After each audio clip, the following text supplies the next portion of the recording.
a YouTube, pa a veš, da to tam ful se ne da živeti od tega. Daj si zrihten normalen šiht. Na živce mi gre, ko si kar nekaj izbral, to, kar bi rad počel v lifeu, mislim, kaj je to. Zgin delati. A zveni znano, ka meni zveni znano. To je ena izmed milijon stvari, ki jih slišiš, ko rečeš ljudem, da se ukvarjaš z YouTubeom. Ampak to ni to, o čem bomo danes govorili. Danes bomo govorili o 7 nasvetih, kako začeti na YouTube. Imaš to, da se, koga briga, kaj drugi mislijo, je prostor zate, obljubim. Torej, to je video za vse tiste, ki bi se radi začeli ukvarjati z YouTubeom, pa nimate pojma, kje začeti. Dala vam bom 7 nasvetov, ki prihajajo od nekoga, ki je na YouTubeu že odkar YouTube obstaja. Več kot polovico svojega življenja že ustvarjam za YouTube in naučila sem se marsikaj, ki si želim, da bi vedela, preden sem začela z YouTubeom, oziroma ki si želim, da bi vedela 3 leta nazaj. Prvi nasvet, najbolj pomemben nasvet, začni, kjer si, ne kjer hočeš biti. Na začetku boš za nič, to je dejstvo, vsi smo, česarkoli se novega lotiš v življenju, na začetku si za nič. Težje je kot odrasel začeti nekaj novega. Kot otroci smo začeli 300 000 stvari na dan novih. Pa ni nam bilo mar. Ko si se učil voziti kolo ali pa drsati, ali pa karkoli si se učil kot otrok, te ni zanimalo, kako izpadeš. Ti si samo hotel se naučiti voziti kolo, zato ker si hotel voziti kolo. Pa si se naučil plavati, zato ker so te učitelji vrgli v vodo. Pa rekli, da se moraš naučiti plavati. In vse te stvari si se ti učil, brez da bi razmišljal, o bog, a bom ful neumen izpadel, ka bom imel dodatna koleščka na kolesu.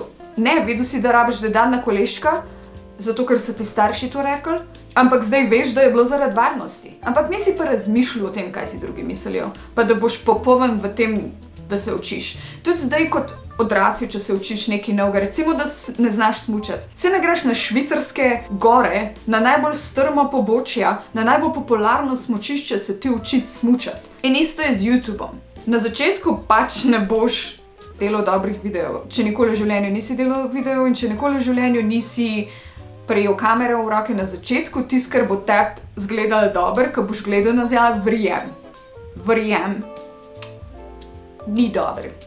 Tvoj okus se razvija hitreje, kot se razvija tvoje znanje. Ti imaš lahko fascinacijo nad najboljšimi youtuberji na tem planetu, da prideš ti do tja, boš pa mogel vaditi. To je prvi nasvet. Drugi nasvet. Samo ti si lahko ti in samo ti lahko narediš take videe, kot bi jih ti naredil. In to je cela poanta ustvarjanja. Najti idejo drugje, najdi inspiracijo drugje, ampak jo pol naredi tvojo.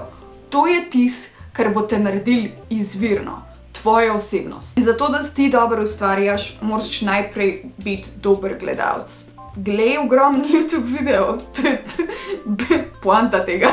Samo en banalen primer. Pred kratkim sem si sposodila to knjigo in kle so vsi teli listki, ki sem si jo sposodila samo zato, ker mi je Wes Anderson mi je pač všeč. Stranike so me navdihnile, pa mi dale ideje za video. Nisem si mislila, da mi bo dala kakršnokoli inspiracijo ali navdih, ampak mi je. Tretji nasvet. Zato, da si ti monetiziran, ti rabiš te oglede, ti rabiš, da ljudje gledajo tvoj video do konca, da gledajo čim več tvojega videa, da aktivno gledajo tvoj video, da so aktivni naročniki. Ti imaš lahko 500 000 naročnikov, ampak če dobivaš 5 ogledov na tvoje videe, teh 500 000 naročnikov nima nobene vrednosti. Ja, da si ti monetiziran, rabiš 1000 naročnikov, super, prisili ljudi v to, da se naročijo, ker to je eden izmed kriterijev. Ampak na koncu še vedno rabiš 4000 ur ogledov. In teh 4000 ur je treba nekje nabrati. In da te algoritem preštudira, kaj sploh delaš na YouTubeu in najde tvoje občinstvo. In to pač traja. Na začetku je to največji preizkus za vse, ki se začnejo ukvarjati z YouTubeom. Zaradi tega, ker točen ta čas, ki traja, da ti se kamorkoli premakneš, tisti je ponavadi najbolj kruto obdobje. Zato, ker res začneš dvomiti v vse. Veliko ljudi neha zaradi tega, ker se nikamor nič ne premakne. Ampak daj YouTubeu čas, da pogrunta, kdo si in najde tvoje občinstvo. Zato, ker to je to, kar hočeš. Ti hočeš občinstvo, ki te bo gledalo. Ne občinstvo, ki jih ne briga zate. Četrti nasvet. Daj ljudem nekaj v zameno za njihov čas. Ali je to zabava, smeh, nasveti, vpogled v življenje, če si recimo odvetnik, zdravnik, definitivno nobenih clickbait naslovov pa teh thumbnailov, prosim, Jezus Kristus. Če me pa kaj ne razpeni, so pa te glupi naslovi. Ne boš verjela, kaj se mu je zgodilo. In potem, kaj se mu je zgodilo, je to, da je polil pivo po hlačah. Ampak je pa clickbait zato, da ljudje kliknejo na to, ker so prepričani, da ga je najmanj vsaj avto povozil. Ljudje razjezi, če ti tratiš njihov čas in če jih imaš za bedake. Ne imeti svoje občinstvo za bedake.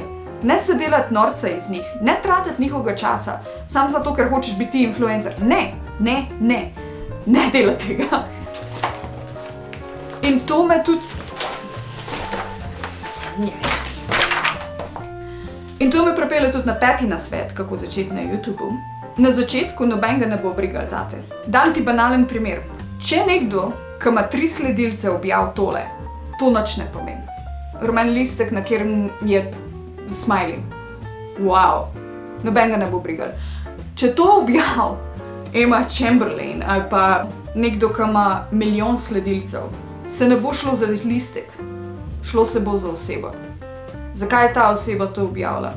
Če je to oseba, ki v svojih videih ali pa v svojih vsebinah poskuša prepričati ljudi v to, da gledajo življenje bolj optimistično, bo to pomenilo, ta oseba hoče, da se danes nasmeješ. Ali pa ta oseba si je to narisala, zato da si lahko nalep nad mizo. In verjetno bo tudi objava dobila 500,000 lajkov. Ziher. Sigurno. Ljudje rabijo razlog, zakaj bi spremljali tvoje življenje. Ljudem bo bolj mar, če jim daš najprej nekaj v zameno za njihov čas, da dodaš neko vrednost v njihovem življenju, kakor če pa samo sklepaš, da te bojo ljudje spremljali, zato ker pač si cute.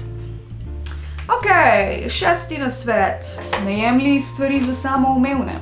Jaz ogromno spremljam te kanale, ki dajo nasvete za YouTube. In te komentarji so polni jeznih ljudi.